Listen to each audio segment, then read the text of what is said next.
লাগবো না তেল নাই এই যে আসল নায়িকা ধরা খাইছে কি আর নায়িকা এ তোর বোন এরকম বাবু তুমি দুলা বাইরে বলবি না আসল গঞ্জাম এই যে এই মাতারি এই শালা মাতারি কষ্টাইটা ক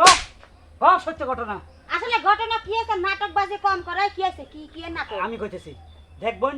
আমি তোর কাছে মাপ চাই আমার সংসারটা ধ্বংস করে দিস না তোরা আমি ভালোবাসতাম ঠিক আছে তোরা আমি বিয়ে করি নাই পরে আমার পছন্দের মধ্যে আমি ওরে বিয়ে করছি তোর সাথে তো আমার কোনো খারাপ সম্পর্ক হয়নি হয়েছে ক কিন্তু তুই হিজলা ফাটাই দি আমার সংসারটা কেন ধ্বংস করে দিচ্ছিস কেন জ্বালানি পড়ে আমার বউ বিশ্বাস করে সে এই যে বাবার বাড়িতে চলে যাচ্ছে তুই তারা রোকা রোকা আচ্ছা ঠিক আছে আমার ভুল হইছে আমি সব সত্য কথা কইতেছি হেরে ক জীবন- তাড়াতাড়ি ক আমার কিন্তু হাই প্রেসার বাইরে গেল আসলে ভাবি আপনার বিয়া করার আগে আপনার জামাইয়ের সাথে আমার প্রেম ছিল অনেক দিন সে হঠাৎ করে না বলে না কয়ে আপনার বিয়া করছে এর আগে আমি ওই হিজড়া পাঠাইছিলাম আচ্ছা ভালো কথা আমার জামাই লাগে আনাছে কানাছে হোটেলে কয়বার গেছস একবারও না খারাপ সম্পর্ক ছিল না মন থেকে ভালোবাসতো এর লেগে তো কষ্টটা পাইছি